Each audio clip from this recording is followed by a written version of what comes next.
मी मुंबईसारख्या एका मोठ्या शहरात रेल्वे स्टेशनच्या बाहेर रस्त्यावर बूट पॉलिश करायचो. एके दिवशी एक श्रीमंत बाई माझ्याजवळ आली आणि मला म्हणाली की तू माझ्यासोबत काम करशील तर मी तुला दर महिन्याला 30,000 रुपये देईल. मी लगेच होकार दिला आणि मालकिणीच्या घरी गेलो. घर इतकं मोठं होतं की ते पाहून मला आश्चर्य वाटलं.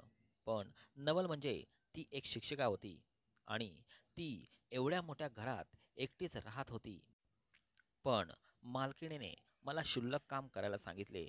मी त्या कामाला नकार दिला आणि परत जाऊ लागलो. मग मालकीण म्हणाली, "या खोलीत तुझ्यासाठी एक भेट आहे.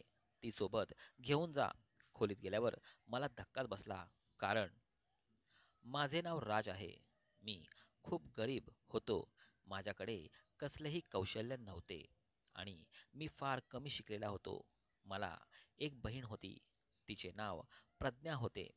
ती खूप सुंदर होती. आम्हा भाऊ बहिणीशिवाय या जगात अजून दुसरे कोणीही नव्हते. माझे आई बाबा एकमेकांशी अविश्वासू होते. त्यांच्यात सतत भांडणे होत असायची. मग एके दिवशी वडिलांनी आईचा जीव घेतला आणि स्वतः आत्महत्या केली. ते दोघेही मरण पावले आणि आम्हाला या जगात बदनाम होण्यासाठी सोडून गेले. आमचे फार कमी नातेवाईक होते, पण त्यांनी आमच्या वाईट काळात आमची साथ सोडली. म्हणूनच आम्ही त्यांच्याकडे कधीच मदत मागितली नाही. माझी बहीण खूप गोड होती. ती घरी ट्युशन क्लासेस घ्यायची आणि मी रेल्वे स्टेशनच्या बाहेर बूट पॉलिश करायचो. त्यावरच आमचं घर चालायचे. जेव्हा माझी बहीण मला म्हणाली की मी मुलाच्या घरी जाऊन शिकवते, तेव्हा मी विचारात पडलो की ती तर एक मुलगी आहे. या वयात घराबाहेर पडली तर तिचे पुढे भवितव्य चांगले घडेल. मनातील भीती नाहीशी होईल आणि ती स्वतःच्या पायावर उभे राहण्यास सक्षम होईल असे मला वाटू लागले.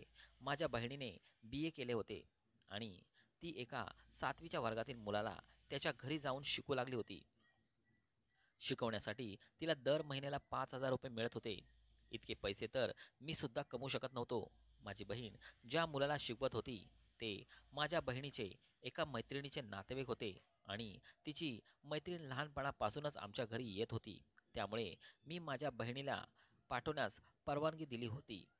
प्रज्ञा मला म्हणाली की ती खूप श्रीमंत लोक आहेत. मला त्यांच्या घरी व्यवस्थित तयार होऊन जावे लागेल. मला 2 नवीन ड्रेस शिवायचे होते.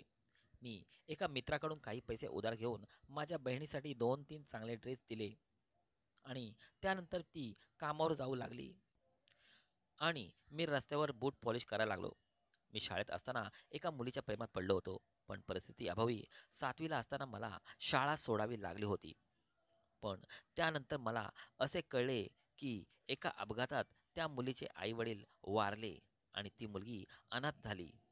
पण एक दिवस शाळेत आयोजित केलेल्या एका कार्यक्रमात आलेल्या एका गर्भश्रीमंत महिलेने तिला दत्तक घेतले. त्यानंतर तिची कोणालाच काहीच माहिती कळली नाही. जसे जसे दिवस जाऊ लागले तसं तसं मीही माझ्या जीवनात व्यस्त होत गेलो. काही दिवस निघून गेले आणि माझ्या मोठ्या बहिणीचा पगार 2,000 रुपयाने वाढला होता. आता माझी बहीण दर महिन्याला 7,000 रुपये कमवत होती आणि मी तेवढेच कमवत होतो जे पूर्वी कमवायचो. आता घरात सर्व काही व्यवस्थित चालले होते. पूर्वी घरात कधीकधी भाजी नसायची तेव्हा आम्ही कोरडी भाकर खायचो. आता आमच्या आयुष्यातले चांगले दिवस आले होते. पण माझी बहीण 19 वर्षाची झाल्यामुळे आता तिचे आयुष्य असे जाणार नाही हे मला माहीत होते. मला तिचे लग्न करून तिच्या लग्नासाठी लागणारा पैसा कमवायचा होता. त्यामुळे मी सतत चिंतेत असायचो. एके दिवशी मी रेल्वे स्टेशनच्या बाहेर बूट पॉलिश करत बसलो होतो. तेवढ्यात एक बाई माझ्याकडे आली. मी महिलांचे शूज पॉलिश करत नव्हतो, त्यामुळे ती माझ्या दिशेने काही येत होती. याचे मला आश्चर्य वाटले. तिथे माझ्याजवळ येऊन ती थांबली. थोडा वेळ माझ्याकडे बघत राहिली. मी एका मोठ्या चप्पलच्या दुकानासमोर बसायचो. ते चप्पलचे दुकान खूप मोठे होते. त्या दुकानासमोर एक लाकडी बाक होती. ती महिला तिथे जाऊन बसली. ती खूप श्रीमंत स्त्री दिसत होती. तिचे वय अंदाजे 40 असावे. तिने डोळ्यावर काळा रंगाचा चष्मा घातला होता आणि एकटक माझ्याकडे पाहत होती हे मला माहिती नव्हते. माझ्या बहिणीप्रमाणे मी सुद्धा एकंदरीत दिसायला खूप चांगला होतो. जेव्हा मी जन्माला आलो तेव्हा सगळेजण म्हणायचे की तू खूप सुंदर मुलगा आहे. पण अशी वाईट परिस्थिती आली की जेणेकरून माझे एकंदरीत रूप पूर्णपणे बदलून गेले आणि प्रत्येकाला माझ्याकडे बघून असे वाटू लागले की मी सर्व वेळ खूप टेन्शन आणि काळजीत असतो. ती महिला कोणाची तरी वाट पाहत होती. ती पुन्हा पुन्हा घड्याळाकडे पाहत होती. काही वेळाने ती मला म्हणाली, "इथे बसून तू किती पैसे कमवतोस?" ती टाइमपास करण्यासाठी माझ्याशी बोलत असावी असे मला वाटू लागले होते. यावर मी म्हणालो, "खूप कमी कमवतो." मग तिने किती पैसे कमवता विचारले. मी म्हणालो, "महिन्यासाठी मी 5,000 ते 7,000 रुपये कमवतो. एवढ्या पैशातून तुमच्या घराचा उदरनिर्वाह चालत नसेल ना?" असे ती म्हणू लागली. मग मी म्हणालो, "चालत नाही, परंतु मला तेवढे पैशामध्ये चालवावे लागते आणि दुसरे कोणतेही काम मिळत नाही. मी मजूर म्हणून काम करण्याचा अनेकदा विचार केला, पण मला रोजंदारी मिळत नाही." यावरती ती महिला म्हणाली, "ठीक आहे, तू एवढा मेहनती आहेस, तर मी तुला काम देईल. तू माझ्या घरी काम करशील का?" यावर मी म्हणालो, की मी कधीच कोणाच्या घरी काम केले नाही. मग ती म्हणाली, "काही काळजी करायची गरज नाही. हे काही विशेष काम नाही, पण पगार खूप चांगला असेल." मी म्हणालो, "पगार किती असेल?" तर त्या मॅडम म्हणाल्या, 30,000. माझ्या हातातून बूट पॉलिश करत असलेला ब्रश खाली पडला. मला खूप आश्चर्य वाटले. मी म्हणालो, 30,000 तुम्ही तुमच्या घरातील फक्त काम करण्यासाठी देणार? साहजिकच मला घरात कोणते काम करायचे होते? एकतर घर सांभाळायचे होते किंवा या घरात लागणारा भाजीपाला मार्केटमधून घेऊन यायचा. मग ती इतके पैसे का देणार याचा मी विचार करू लागलो. यावर मी त्या मॅडमला म्हणालो, की तुम्ही माझी मस्करी करत आहात. गरिबांची चेष्टा करू नये. जर देवाने तुम्हाला सर्व काही दिले असेल, तर याचा अर्थ असा नाही की तुम्ही आमची चेष्टा करावी. त्या म्हणाल्या, "मी तुझी चेष्टा करत नाहीये. मी तुला दरमहा 30,000 रुपये देण्याचा विचार करत आहे आणि त्यातही तुला कमी काम करायला लागेल आणि तुला जास्त पगार देईल, म्हणजे तुला सुद्धा सोपे जाईल. माझ्याकडून काही पैसे दान स्वरूपात मिळेल. त्यामुळे मला थोडे काम आणि जास्त पैसे देऊन माझ्या मनाला शांती वाटेल, की मी काही चांगले काम करत आहे आणि तुझेही काम होईल." असो ती बोलत होती. प्रत्येकाने दान करावे. जर कोणी मला आहे पैसे दान स्वरूपात देत असेल, तर ती चांगली गोष्ट आहे, कारण मला धर्मदाय दिले जात आहे. याने माझा अपमान होणार नाही आणि तिचे दान देखील केले जाईल आणि माझे घर चांगले चालेल. पण 30,000 रुपयाच्या पगारासाठी मी खूप काम करेल. मी त्यांचे खूप आभार मानले. त्या म्हणाल्या, की "माझे नाव संध्या आहे. तुला आता माझ्याबरोबर घरी यावे लागेल. मी तुला काम समजावून सांगते. तू उद्यापासून कामावर ये." मी म्हणालो, "ठीक आहे." मला खूप आनंद झाला. मी देवाचे आभार मानले. खरे सांगायचे म्हटले तर माझा विश्वासच बसत नव्हता. मी स्वप्न पाहतोय असे मला वाटू लागले. त्या मॅडम मला म्हणाल्या, की "तू पहिला पगार ॲडव्हान्स घेऊ शकतोस. मला काही हरकत नाही. माझा तुझ्यावर विश्वास आहे." त्या मॅडम मला त्यांच्यासोबत कारमध्ये त्यांच्या घरी घेऊन गेल्या. त्यांची कार खूप मोठी होती, ज्यात मागे बसायला भरपूर जागा होती. मी गाडीच्या पुढच्या सीटवर बसलो आणि त्यांच्या घरी गेलो. त्यांचे घर पाहून मला खूप आश्चर्य वाटले. ते घर खूप मोठं होतं आणि खूप सुंदर होतं. पण ती आत गेल्यावर मॅडम म्हणाल्या, की "तुला स्वयंपाक करावे लागणार नाही. घर साफ करायचे नाही. या सर्व कामासाठी मी आधीच 2 नोकर ठेवले आहेत. तू फक्त त्यांच्याकडून काम करवून घे. रोज लागणारा मार्केटमधून भाजीपाला वगैरे यावर सुद्धा लक्ष ठेव आणि बघ ते सगळे काम नीट करत आहेत की नाही. आजपासून तू आमच्या घरातील केअरटेकरचे काम करल." आणि मी विचार करत होतो, की हे खूप सोपे काम आहे. याचा अर्थ असा आहे, की मला कोणतेही काम स्वतः करावे लागणार नाही. उलट मला ते इतरांकडून करून घ्यावे लागेल.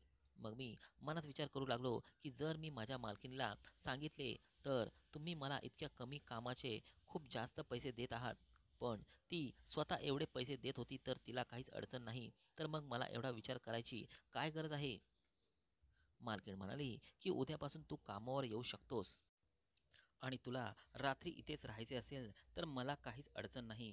मी म्हणालो, की "मी विचार करून सांगेन आणि उद्या कामावर येईल." मालकीनने मला उद्या जरा नीटनेटके या म्हणून सांगितले, कारण यापुढे तू आता शूज पॉलिश करणार नाहीस. मी आता खूप मोठा घरचा केअरटेकर आहे असा विचार करून मलाही आनंद वाटत होता, की अचानक माझे नशीब पालटले. मी रस्त्याच्या कडेला बूट पॉलिश करत बसायचो आणि आता या एवढ्या मोठ्या घराची जबाबदारी माझ्यावर येऊन पडली होती. मालकिणीने मला ॲडव्हान्स पगारही दिला होता. मला वाटले की ही बातमी मी माझ्या बहिणीला पहिल्यांदा सांगावी, पण मी असाही विचार केला होता की तिला अजिबात सांगणार नाही की मला इतके मोठे काम मिळाले आहे, कारण मी सर्व पैसे वाचवणार होतो. जर मी तिला सांगितले की मला हे इतके पैसे मिळत आहेत, तर आमच्याकडून हे पैसे खर्च होऊन जातील. मी ठरवले होते की 6 महिने पैसे साठवून तिच्यासाठी चांगले स्थळ शोधायचे आणि तिचे लग्न करून टाकायचे. आमच्या कुटुंबात मुलींचे लग्न लवकर होतात. माझी बहीण 19 वर्षाची झाली होती. तिचे वय वाढत चालले होते. माझ्या आईचे लग्न तिच्या वयाच्या 16व्या वर्षी झाले होते. पण माझी बहीण 16 वर्षाची असताना आमच्याकडे पैसे नव्हते, आणि सर्वात महत्त्वाचे म्हणजे बालविवाह हा एक मोठा गुन्हा आहे. त्यामुळे मी ठरवले होते की माझ्या बहिणीचे लग्न 18 वर्ष वय पूर्ण झाल्यावरच करणार. माझे नातेवाईक लोक काही कामाचे नव्हते, पण बोलण्यात मात्र आघाडीवर होते. म्हणायचे की तो त्याच्या बहिणीचे लग्न म्हातारे झाल्यावर करेल. आता मला सगळ्यांची तोंडं बंद करायची होती आणि अचानक सगळ्यांना कळवायचे होते की मी माझ्या बहिणीसाठी एक चांगले स्थळ शोधले आहे. लवकरच तिचे लग्न करणार आहे. पण संध्याकाळी जेव्हा माझी बहीण म्हणाली की आज तू खूप खुश दिसत आहेस, तेव्हा मी हो म्हणालो. आज मला खूप काम होतं. गर्दी पण खूप होती. दिवाळी जवळ आली आहे, म्हणून ती काही बोलली नाही. तिलाही खूप आनंद झाला. ती म्हणाली की मी जिथे काम करते त्यांनी पुढच्या महिन्यापासून माझा पगार 2,000 रुपयांनी वाढवला आहे. म्हणजे माझा पगार 9,000 रुपये होईल, कारण त्याच्या मुलाला परीक्षेत सर्वाधिक गुण मिळाले होते. माझ्या बहिणीने जेवण बनवले आणि आम्ही जेवून झोपी गेलो. मी तिला म्हणालो, आजपासून मी जास्त काम करेल, कारण मला खूप पैसे वाचवायचे आहेत. मी पूर्वी सकाळी लवकर उठून नव्हतो, पण आता मला उठावे लागणार होते. दुसऱ्या दिवशी सकाळी मी लवकर कामावर गेलो. तिथे गेल्यावर मला आश्चर्य ह्या गोष्टीचे वाटले की एवढ्या मोठ्या घरची मालकीण पूर्णपणे घरात एकटीच राहत होती. मला वाटलेलं घरात जास्त लोक असतील, पण इथे नोकर जास्त होते, पण राहायला कोणीच नव्हते. मालकीन रात्री उशिरापर्यंत जागी राहायची आणि दिवसा 12 वाजेपर्यंत झोपत असायची. आज दुपारी तिने जेवणही केले नाही. ती एकच टाइम जेवण करायची, त्यात सर्व प्रकारच्या पदार्थासह स्वीट डिश इत्यादी सर्व काही उपलब्ध असायचे. जेवण करून ती रात्रभर जागी राहायची आणि दिवसभर झोपायची. कदाचित श्रीमंतांचे जीवन असेच असते. इथेही फारसे काम नव्हते, तरीही प्रत्येकाच्या जबाबदाऱ्या होत्या आणि मला खूप बरे वाटत होते. एके दिवशी मी मार्केटला भाजी घ्यायला गेलो तेव्हा मला दिलेल्या रकमेतून बरेच पैसे शिल्लक राहिले होते. मी ते पैसे परत मॅडमला देऊन दिले. तेव्हा त्या मला म्हणाल्या की तू खूप प्रामाणिक आहेस, कारण पूर्वी जे नोकर होते ते मार्केटला भाजीपाला आणायला गेल्यावर ते इतक्या पैशात फार कमी भाजीपाला आणायचे. तू खूप हुशारीने खरेदी केली आहेस आणि बऱ्याच गोष्टी खरेदी केल्या आहेस आणि पैशाची बचत देखील केली आहेस. म्हणून हे पैसे तुझे बक्षीस म्हणून तूच ठेव. मी आठवड्यावर मालकिणीसाठी काम केले. मी त्यांची खूप काळजी घेतली. मी नीट काम करतोय की नाही हे पाहण्यासाठी जणू ते माझ्यावर सतत लक्ष ठेवून असायचे. माझ्याकडूनही काही चूक झाली नाही, कारण काही मालकांनाही नोकर तपासाची सवय असते. त्याचप्रमाणे माझी मालकीणही तशीच होती. परंतु काही दिवसांनी असे काही घडले ज्यामुळे मला खूप आश्चर्य वाटले. एके दिवशी मॅडम मला म्हणाल्या की तू आज रात्री घरी जाऊ नकोस. मी म्हणालो, नाही मॅडम, मला घरी जावेच लागेल. माझी बहीण घरी एकटीच असते. यावर मॅडम म्हणाल्या, ठीक आहे, जरा उशिरा जा, माझे खूप महत्त्वाचे काम आहे. मालकिणीने मला एका खोलीत बसवले आणि म्हणाल्या की मला तुझ्याकडे काही काम आहे. मी साधारणतः तासभर मॅडमची त्या खोलीत वाट पाहत राहिलो, पण त्या काही आल्या नाही. मी पण विचार करू लागलो की काय काम असेल बरं मॅडमचे. घरची सगळी कामं तर झाली होती. 1 तासानंतर मालकीन आली तेव्हा ती चांगलीच तयार होऊन आली होती. ती खूप सुंदर दिसत होती. तिच्या वयापेक्षा ती खूप लहान दिसत होती. अर्थात तिचे वय दिसून येत नव्हते. मी म्हणालो, तुम्हाला बाहेर कुठे जायचे आहे का? कारण त्यांचा ड्रायव्हर रजेवर होता.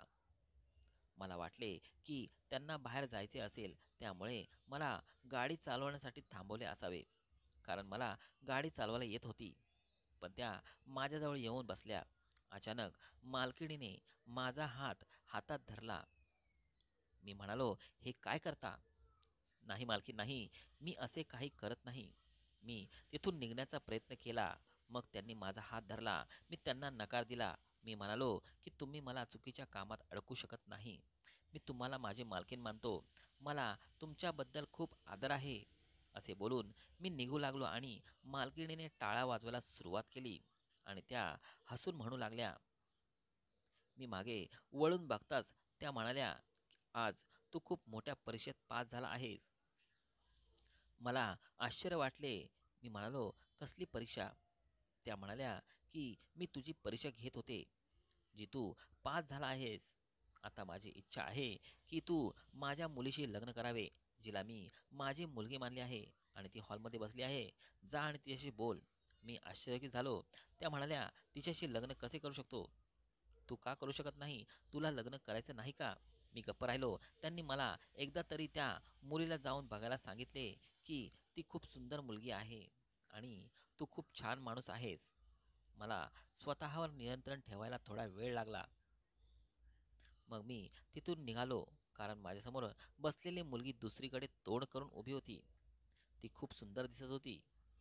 तिचे केसही लांब होते आणि ती खूप गोंडस होती. ती माझ्याकडे वळली तेव्हा माझे डोळे विस्फारले.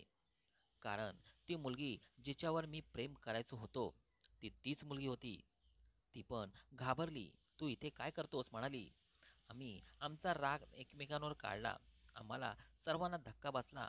नंतर मला कळले की मॅडमनी त्या मुलीला शाळेत आयोजित केलेल्या एका कार्यक्रमाच्या वेळी दत्तक घेतले होते आणि नंतर शिक्षणासाठी दुसऱ्या शहरात पाठवले होते. मग मालकिणीनेही सांगितले की मला माझ्या पतीने फसवले आणि माझ्याशी विश्वासघात केला. जोडीदार गरीब असला तरी चालेल, पण तो चांगला असावा, जो आपल्या पत्नीचा आदर करेल. कारण गरिबी हटवता येते, पण वाईट माणसासोबत आयुष्य घालवणे खूप अवघड होऊन जाते. त्यामुळे मी माझ्या मुलीसाठी एक चांगला मुलगा शोधत होते आणि असा मुलगा जो विश्वासघातकी होणार नाही. पण मालकिणीला माहीत नव्हते की मी ज्या मुलीवर मनापासून प्रेम करत होतो ती त्यांचीच मुलगी आहे. आम्ही सर्वजण हैराण झालो. पण मी माझ्या मालकिणीला सांगितले की जोपर्यंत माझ्या बहिणीचे लग्न होत नाही तोपर्यंत मी लग्न करणार नाही. तेव्हा मालकीण म्हणाली की ही माझी चूक आहे. मला संपूर्ण गोष्ट विचारायला हवी होती. माझ्या साखरपुड्याचा कार्यक्रम काही पाहुण्यांच्या उपस्थित मालकिणीच्या घरात पार पडला. काही दिवसातच मॅडमच्या एका ओळखीच्या नात्यातील माझ्या बहिणीसाठी स्थळ आले. त्या मुलाने माझ्या बहिणीला माझ्या साखरपुड्यात पाहिले होते. मी माझ्या बहिणीच्या लग्नासाठी पैसे पाठवत होतो, पण मालकीणने सर्व काही लग्नाची जबाबदारी स्वतःवर घेतली आणि आम्ही माझ्या बहिणीसाठी एक चांगला मुलगा शोधून काढला आणि तिचे लग्न केले. मी आज देवाचे आभार मानतो की आज ती तिच्या घरी आनंदी आहे. आमच्या आई वडिलांनी एकमेकांच्या विश्वासघात केला आणि आपले आयुष्य उद्ध्वस्त केले. त्यामुळे मी माझ्या बहिणीच्या भविष्याबद्दल खूप चिंतित असायचो. माझी बहीण तिच्या घरात आनंदी आहे आणि आज मी एका मोठ्या ब्रँडेड चप्पलच्या कंपनीचा मालक आहे. त्यासोबत माझ्या बहिणीच्या मैत्रिणीसोबत मी माझे आयुष्य आनंदी जगत आहे. मित्रांनो, तुम्हाला विनंती आहे की तुम्हाला माझा व्हिडिओ आवडला असेल तर जरूर सबस्क्राईब करू शकता, जेणेकरून तुम्हाला नवीन नवीन कथा ऐकायला मिळतील.